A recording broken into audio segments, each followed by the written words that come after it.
In the scorching summer heat of 1876, the Great Plains of Montana became the stage for one of the most intense confrontations in American history, the Battle of Little Bighorn. This clash not only marked a turning point in the U.S. military's expansion efforts, but also immortalized Lieutenant Colonel George Armstrong Custer as one of the most controversial figures in history. His ambition, audacity, and strategic miscalculations culminated in a catastrophic defeat, the repercussions of which would be felt for generations. On June 25, 1876, the dry, dusty air was thick with tension as Custer led his 7th Cavalry Regiment into a battle he believed would secure his legacy. Custer was a charismatic and fearless leader, known for his aggressive tactics and bold decisions.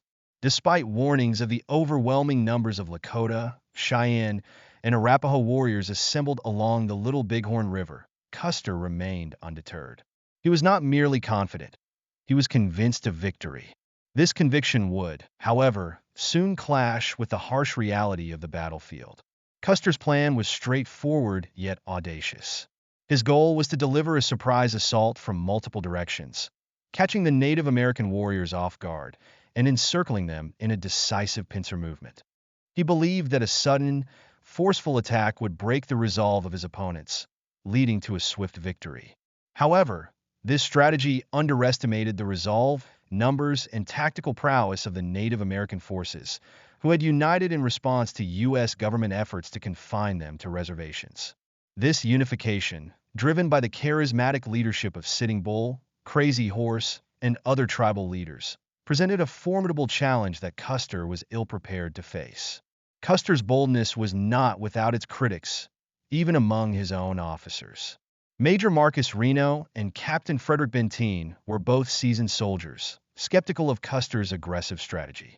Reno, in particular, felt that Custer's plan lacked a viable contingency for retreat or reinforcements, especially given the terrain's difficulties and the uncertain enemy numbers. Custer's insistence on dividing his regiment into 3 separate battalions weakened their overall strength. Custer, Reno, and Benteen each commanded a battalion, with the expectation that they would converge in a coordinated assault. But such coordination was almost impossible in the chaos that would ensue. As the sun rose on June 25th, Custer's forces approached the Little Bighorn Valley. Scouts reported a large native encampment, stretching far beyond what Custer had anticipated. Still, he was undeterred, determined to strike before the warriors could scatter. He ordered Reno to lead the initial charge from the south, hoping this would provoke a hasty retreat. Meanwhile, Custer planned to attack from the north, aiming to trap the fleeing warriors between his and Reno's forces. Reno advanced with his men, initially meeting light resistance. However, as they neared the village, the warriors rallied in force, launching a fierce counterattack. Reno's battalion, caught off guard by the overwhelming response, quickly found itself outnumbered and surrounded. Facing a dire situation, Reno made a fateful decision to dismount his troops and form a skirmish line in an attempt to hold ground. His men, now under heavy fire, struggled to maintain their positions. Panic set in, and Reno ordered a chaotic retreat to a nearby wooded area, ultimately retreating further to a defensive position on a bluff. This move, while criticized for its lack of aggressiveness, arguably saved the lives of many of Reno's men. It was clear, however, that Custer's ambitious plan had begun to unravel. Meanwhile, Custer pressed forward with his own assault, unaware of Reno's retreat. As he crested the hills overlooking the valley, Custer was shocked by the sheer size of the native encampment spread out below. Instead of facing a scattering of warriors, he found himself confronting thousands of armed fighters who were now fully aware of his presence. Realizing that a direct charge into the heart of the encampment was no longer feasible, Custer tried to adapt, ordering his men into defensive positions on the ridges. Custer's battalion, now isolated and exposed, was subjected to a relentless and coordinated attack by the warriors led by Crazy Horse and Gall, a Hunkpapa Lakota war chief.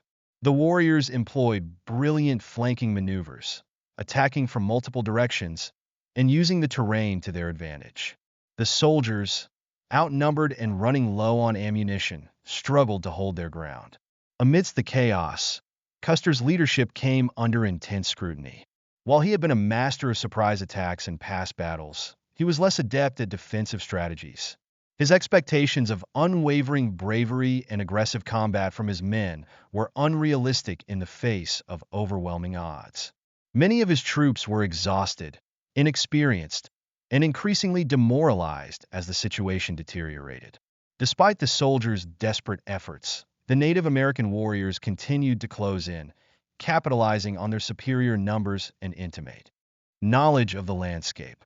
As the battle raged on, Major Benteen, who had been following Custer's orders to scout and protect the rear, finally arrived at Reno's position. Benteen and Reno managed to establish a more defensible perimeter on a hilltop, where they withstood several attacks from the warriors over the next 2 days. Benteen's timely arrival and steady leadership were crucial in stabilizing the situation for the remaining soldiers. Back on the ridges, Custer's fate was sealed. His forces, divided and outmaneuvered, were overwhelmed. The final moments of Custer and his men remained shrouded in mystery, but the outcome was clear. None of the soldiers under Custer's direct command survived. The battle ended in a complete victory for the Native American forces, a stark reminder of their resistance and resilience against the U.S. military's expansionist aims.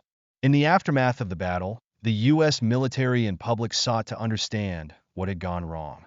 Custer, once hailed as a hero of the Civil War and the Indian Wars, quickly became a controversial figure.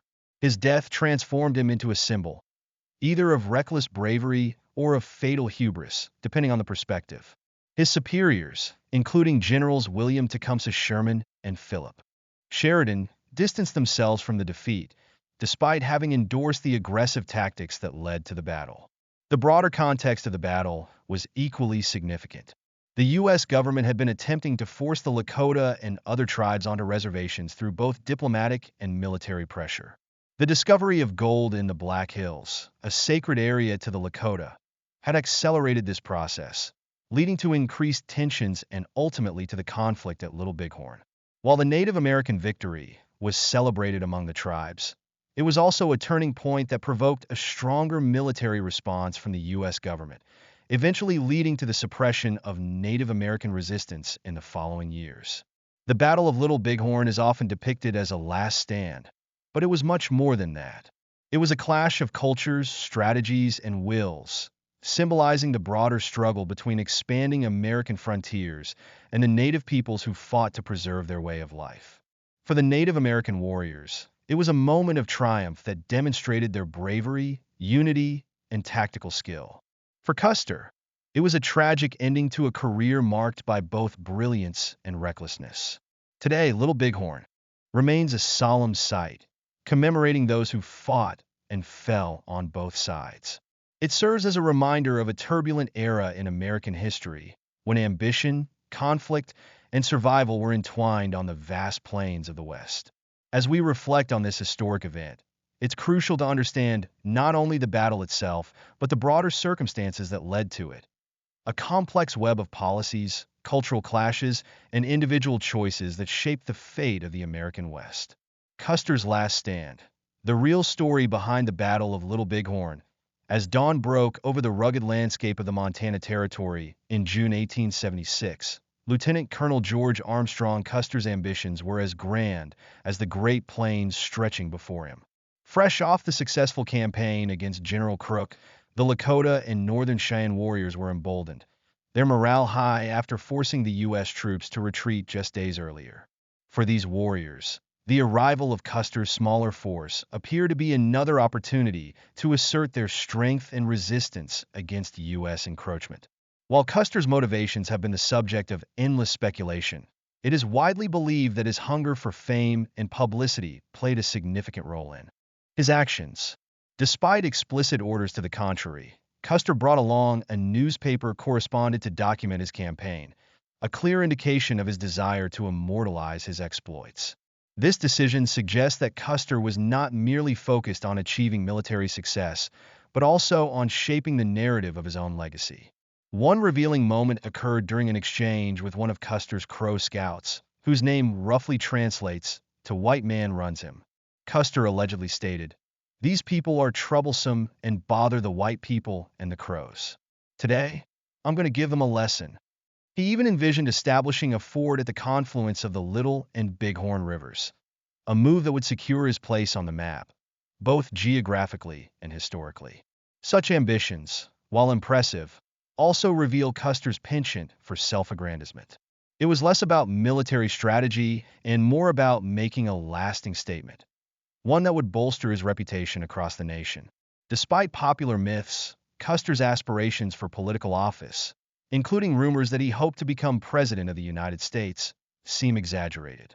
It's more plausible that Custer sought to emulate figures like Buffalo Bill Cody, who transformed battlefield exploits into theatrical reenactments of frontier heroism. Custer was fascinated by the idea of crafting a larger-than-life persona, one defined by bravery and decisive victories. This obsession with personal glory and historical legacy would become his undoing. Custer's character flaws were apparent to those around him, especially his superiors. His egotism was legendary, both a driving force behind his bold tactics and a source of conflict with fellow officers.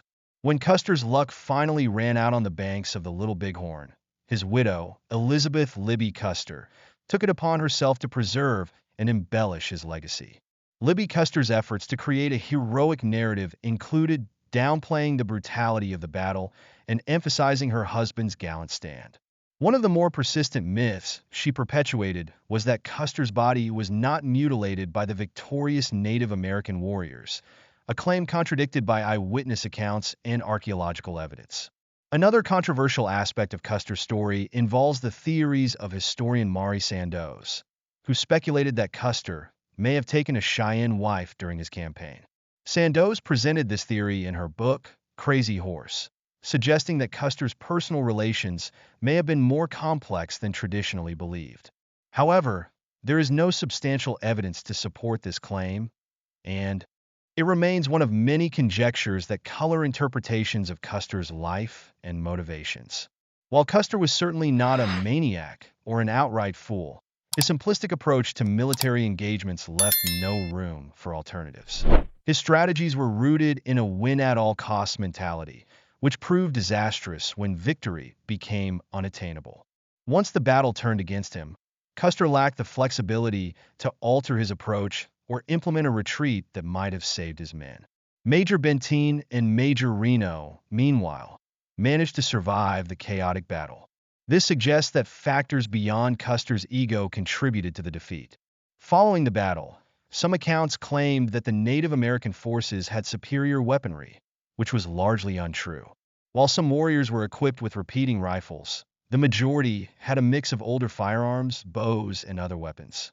By contrast, Custer's troops were armed with the latest Springfield Model 1873 carbines, single-shot rifles that were supposed to offer a technological edge. However, the soldiers' training with these weapons was minimal, which significantly hampered their effectiveness during the battle. Soldiers were given a limited number of cartridges for target practice each year, resulting in many being inexperienced in adjusting their rifle sights for various ranges. As the engagement at Little Bighorn progressed, this lack of experience became painfully evident. Initially, the soldiers attempted to fire from a distance, but their shots often sailed over the heads of the advancing warriors. This misjudgment of range, combined with the intense pressure of battle, rendered their firepower largely ineffective. Eyewitness accounts from the Native American side, such as those of Hunkpapa women like Moving Robe and Pretty White Buffalo, describe bullets whizzing through the encampment, sometimes shattering teepee poles. This was observed primarily during Reno's assault near the village, but it's reasonable to assume that similar errors occurred throughout the broader engagement. Archaeologist Richard A. Fox's research supports this scenario, revealing scattered shell casings consistent with errant long-range shots. Training deficiencies were not the only problem. The confusion of battle, coupled with weak command leadership, made it unlikely that soldiers would remember to adjust their sights or receive clear orders to do so. The chaotic environment only amplified their inexperience, leading to a desperate and disorganized fight. Lieutenant Colonel Custer's fate was not merely the result of his own bravado. His superiors, Generals Sherman and Sheridan, had seen similar tactics succeed in the Southern Plains under Colonel Ranald S. Mackenzie, who had used aggressive attacks to decisively defeat the Kiowa, Comanche, and Southern Cheyenne at Palo Duro Canyon. They believed that a comparable approach would work in the Northern Plains. Their selection of Custer was deliberate. They wanted a commander who would act swiftly and decisively, preventing the Native American forces from escaping. However, Custer's overconfidence, combined with inadequate support from Reno and Benteen, sealed his fate. Reno's initial retreat during the battle was driven by the overwhelming resistance he faced, while Benteen's decision to reinforce Reno's position rather than rush to Custer's aid left Custer isolated. While Reno and Benteen managed to establish a defensible position on a hilltop, Custer and his men were left to fend for themselves in an exposed, desperate fight that soon became a massacre. The Battle of Little Bighorn stands as a testament to the complex factors that determine military outcomes. It was not simply a case of Native American superiority or Custer's reckless bravery, but a combination of tactical miscalculations, logistical challenges, and the fierce resolve of the Native warriors defending their homeland. Today, the Little Bighorn battlefield is a symbol of both Native American resistance and a cautionary tale about the consequences of unchecked ambition. For the Native American tribes involved, it was a moment of profound victory and a demonstration of unity against immense odds. For Custer, it was the culmination of a career marked by boldness and recklessness. His death marked the end of an era in the Indian Wars, but also a beginning, one of increased U.S. military pressure that would ultimately lead to the forced relocation of the Plains tribes. In examining the Battle of Little Bighorn, it's clear that history is often shaped by conflicting narratives, incomplete evidence, and the biases of those who write it. Custer's story is no exception, revealing a man whose ambition, courage, and hubris ultimately led him to his demise. The true story of Custer's last stand. Unraveling the myths and mistakes at Little Bighorn. The Battle of Little Bighorn was not merely a clash of arms, but a convergence of misjudgments, strategic errors, and tactical misunderstandings. It revealed the broader challenges faced by the U.S. Army in the 19th century, where training deficiencies and logistical issues often outweighed sheer courage and firepower. One such deficiency was the lack of consistent military training, which was not unique to the 7th Cavalry, but widespread throughout the U.S. Army of the time. Colonel Edward Settle Godfrey, one of Major Benteen's comrades, later speculated that filthy or corroded cartridges forced soldiers to pry them out of their rifles with knives. This would have been a serious issue during the battle, as soldiers needed to fire rapidly to counter the attacking warriors. However, archaeological evidence tells a different story. Among the 80 cartridge cases discovered in the Custer sector of the battlefield, only 3 exhibited scratch marks. On the Reno-Benteen defense site, the number was similarly low, 7 out of 257.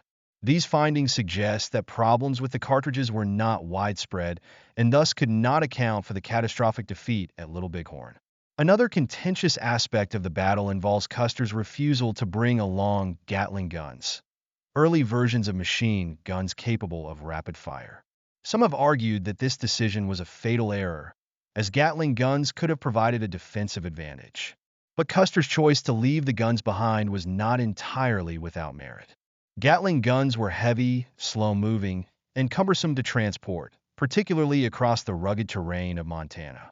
Custer believed that their presence would slow down his advance and reduce the element of surprise, a crucial aspect of his offensive strategy. He was also aware that the Native American village, unlike a fortified military position, consisted of teepees that would likely be abandoned at the first signs of conflict.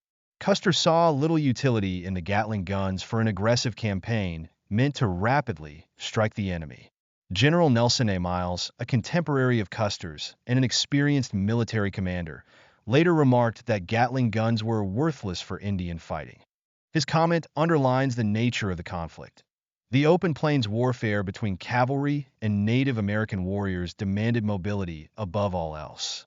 Custer's offensive approach was rooted in past successes, such as the Battle of Adobe Walls in 1864, where mobile attacks had proven effective. Defensive tactics did not align with Custer's mentality, nor with his limited experience using Gatling guns in combat. Yet Custer's decision was not the only factor contributing to his defeat. The fatigue of the troops after a forced overnight march was palpable. The cavalrymen were exhausted, but this condition was not unique to Custer's men. Major Reno's and Captain Bentine's detachments were equally worn out. Despite the physical toll, some of Custer's troops managed to rally heroically during the battle, while others descended into disarray. This disparity in performance may explain the conflicting Native American accounts of the battle, with some descriptions highlighting disorganized soldiers and others mentioning brave last stands. The troops' tired state was a disadvantage, but it was not the main reason for the defeat. The fundamental problem lay in a lack of cohesive leadership and strategic unity. As General Nelson Miles pointed out, no commanding officer can win a battle if 7/12 of his command are still outside the fight when his rifle shots are heard.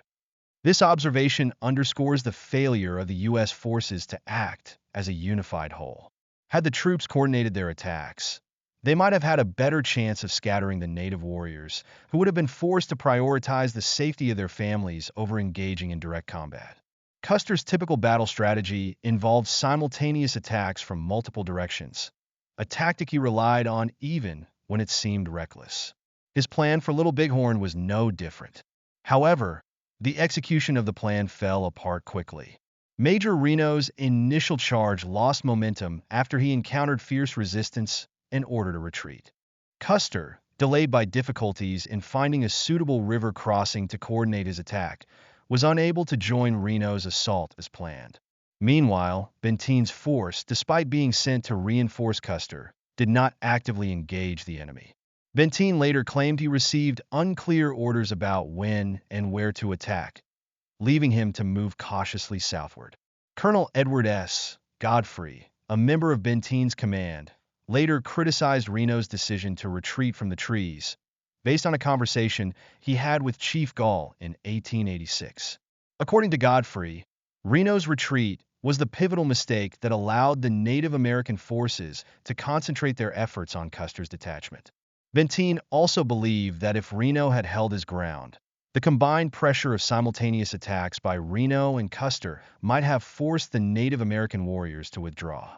It's important to note that U.S. Army tactics at the time were specifically designed to attack Native American villages, based on the assumption that warriors would prioritize defending their families. This approach had proven effective during the Red River War in the Southern Plains just 18 months earlier, where assaults on civilian encampments had demoralized the tribes and led to a U.S. victory. The multi-pronged campaign at Little Bighorn was intended to replicate this success by surrounding the Native American forces and preventing their escape.